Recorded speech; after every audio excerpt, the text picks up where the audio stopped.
Good morning all of you. आज मैं बात कर रही हूँ कि मूल गुण क्या है और उपगुण क्या है, यानी कि हमारा जो प्राइमरी क्वालिटी है और सेकेंडरी क्वालिटी है वो हमारा क्या है। तो जब हम लॉक का सिद्धांत पढ़ते हैं तो उसमें एक क्वेश्चन आता है कि गुण से क्या समझते हैं, प्राथमिक और गौण गुणों की व्याख्या कीजिए। तो गुण क्या होता है? गुण जो होता है वो किसी वस्तु का धर्म है, स्वभाव है, वो हमारा गुण कहलाता है। यह चेतन या अचेतन दोनों प्रकार की वस्तुओं में निहित होता है। तो ये जो गुण होते हैं ये हमारे प्रत्यय होते हैं और यह प्रत्यय हमारे विचारों में निहित होते हैं। तो इस तरह से लॉक ने दो प्रकार के गुणों की व्याख्या की है, प्राथमिक गुण और गौण गुण, यानी मूल गुण और उपगुण।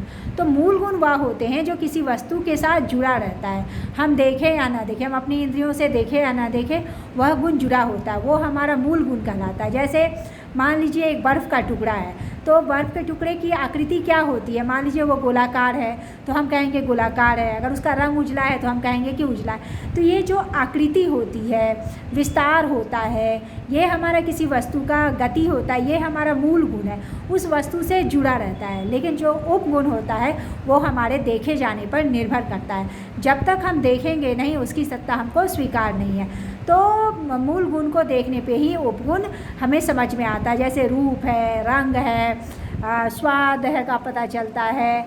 तो ये सब चीज़ जो है ये सब हमारे उपगुण कहलाते हैं। तो उपगुण जो होते हैं वो मूल गुणों पर निर्भर होते हैं, यानी मूल गुण अविच्छेद्य होते हैं, किसी वस्तु से अलग नहीं किया जा सकता है।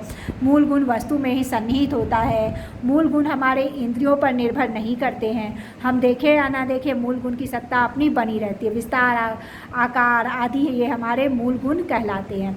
और उपगुण जो होते हैं वो हमारे देखे जाने पर निर्भर करता है, हमारी इंद्रियों पर निर्भर करता है, वो मूल गुणों में ही छुपे रहते हैं। तो इस तरह से अगर हम समझने की कोशिश करते हैं तो मूल गुण और उपगुण को समझते हैं। तो इस तरह से आपको मूल गुण उपगुण समझा रही थी, आपको पढ़ना आपके सिलेबस के अनुसार पढ़िए और इसको समझिए।